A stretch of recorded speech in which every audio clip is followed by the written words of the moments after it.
प्रदेश में क्या स्थिति है इस वक्त? कोविड प्रिपेयरनेस अगर हम देखें, इक्विपमेंट एंड मेडिसिन की क्या स्थिति है, कितना वेंटिलेटर सिलेंडर्स अवेलेबल हैं, किस तरह से सप्लाई रेगुलेट किया जा रहा है और कहाँ कहाँ से सप्लाई आ रहा है? इज इट ऑन ये परचेज है या डोनेशन बेस है? जैसा कि आपने हमारे जो सेंट्रल स्टोर है प्रदेश स्वास्थ्य विभाग का, लगभग हर प्रकार का सामान इसमें पर्याप्त मात्रा में पड़ा हुआ है। जैसे कि मेन इसमें जो यूज़ होने वाली चीज़ें हैं, पीपी किट्स हैं, मास्क हैं, सैनिटाइजर्स हैं, ग्लव्स हैं और दूसरी चीज़ें हमारे पास लगातार आ रही हैं और लगातार हम इनको प्रदेश के दूसरे भागों में 12 जिलों में मेडिकल कॉलेजेस में हर कोविड सेंटर में यहाँ से भेज रहे हैं। जैसा कि आपने पूछा कहाँ से ये आ रहा है, ये बहुत सारा सामान हमारे पास ऑलरेडी भी मौजूद था, क्योंकि जनवरी फरवरी के महीनों में केसेस बहुत कम आए थे और कम सामान इस्तेमाल हुआ था, तो हमारे पास बफर स्टॉक पड़ा हुआ था और कुछ हमने इसमें से प्रोक्योर किया है। और ज़्यादातर सामान जो है वो केंद्र सरकार की तरफ से जो पीपी किट्स के जो 75,000 पीपी किट्स की सैंक्शन हुई थी, उनमें से 50,000 पिछले 2 दिनों में यहाँ आ चुका है और हम लगातार इसको बांट रहे हैं। सर, जिस तरह से वेंटिलेटर्स की बात की जाए, पीएम केयर के थ्रू भी वेंटिलेटर्स आए थे, तो क्या स्थिति रही है और अभी क्या वर्तमान में क्या स्थिति है वेंटिलेटर्स की? पीएम केयर के वेंटिलेटर्स हमारे पास लगभग 1 वर्ष पहले जून जुलाई के महीनों में 500 वेंटिलेटर यहाँ पर आए थे हिमाचल के लिए, और हमने उसी वक्त जो बड़ी बड़ी गाड़ियाँ यहाँ पर आई थी पीएम केयर के जो वेंटिलेटर्स थे, इसमें से 500 में से 322 वेंटिलेटर आईसीयू वेंटिलेटर थे और 178 वेंटिलेटर इसमें से पोर्टेबल वेंटिलेटर थे। और लगातार हमने इनकी सप्लाई सरकार के निर्देशानुसार हमने सभी अधिकारियों के साथ मीटिंग करके इसको सेग्रीगेट करके किस जगह को कितने वेंटिलेटर भेजने हैं, पूरा इसके लिए खाका तैयार करके लगभग हर जिले को उसी वक्त भेज दिया था। और इसको स्थापित करने के लिए जिनका जिम्मा था वो लोग आए, उन्होंने स्थापित भी किए और जहाँ जहाँ बोला गया था वहाँ पर वेंटिलेटर समय पे पहुँच गए थे। सर, ऑक्सीजन सिलेंडर की बात की जाए तो इस समय प्रदेश में क्या स्थिति बनी है? क्या ऑक्सीजन सिलेंडर्स भी जो है वो डोनेशन के माध्यम से बाहरी देशों से हिमाचल भी आ रहे हैं? हाँ, डेफिनेटली। जैसे कि ऑक्सीजन के लिए पूरे देश में महामारी की खबरें आई, दिल्ली और दूसरे राज्यों की ऑक्सीजन की कमी की, हिमाचल में ऐसी स्थिति नहीं देखी गई। हिमाचल में इसके लिए जो प्रोडक्शन कैपेसिटी थी और जो सिलेंडर्स की व्यवस्था थी वो पहले से ही थी।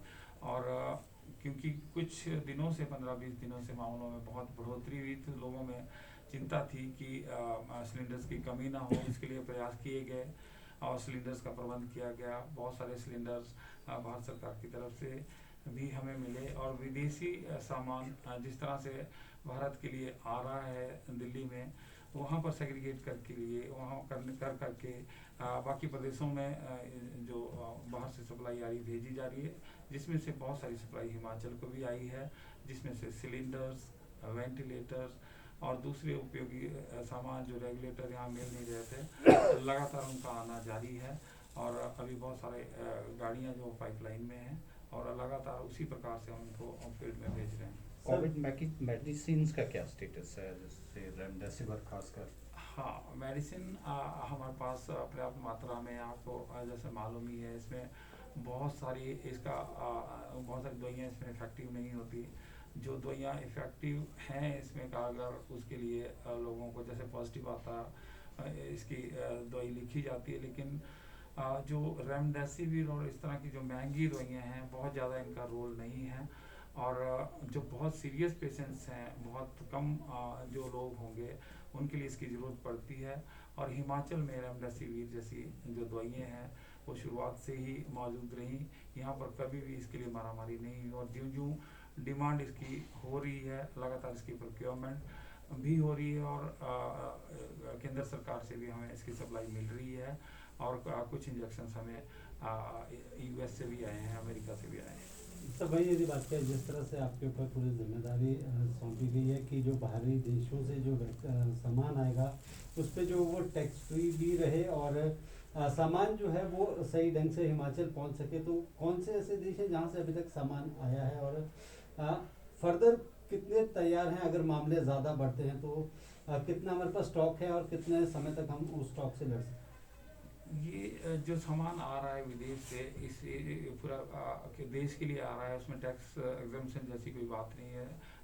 सभी देश हमारे देश के लिए सहायता के रूप में भेज रहे हैं। उसमें से किसी प्रकार के कागज़ की आवश्यकता नहीं है। लगातार सामान बिना रुके हमारे पास आ रहा है।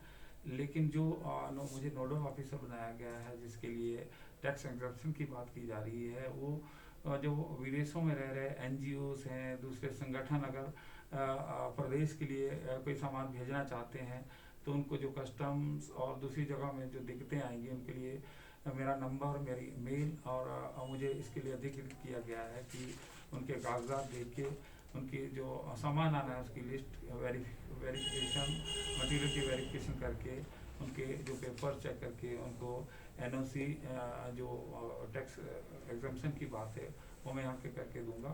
तो उसके लिए भी कई देशों से इसके लिए मेल्स आने शुरू हो गए और हम उनको रिवर्ट कर रहे हैं, और उससे माध्यम से भी और सामान हमारे यहाँ पर आने वाला है। सर, देशों की बात कीजिए तो किन देशों से जो है वो सामान यहाँ लगभग पहुँचने हर का- देश से यहाँ पर सामान आ रहा है। हमारे पास जो सिलेंडर्स आए वो कुवैत से ऑक्सीजन से भरे हुए सिलेंडर आए, बड़े सिलेंडर भी आए, बी टाइप, डी टाइप और बी टाइप भी आए। ताइवान से, साउथ कोरिया से, पिछले कल इंग्लैंड से भी हमें सिलेंडर्स मिले हैं, और बहुत सारे सामान अमेरिका से, सिंगापुर से, इजिप्ट से, स्विट्ज़रलैंड से, स्पेन से लगातार सामान का आना जारी है, और हर रोज़ 2-3 गाड़ियाँ हमारे पास पहुँच रही हैं। ठीक है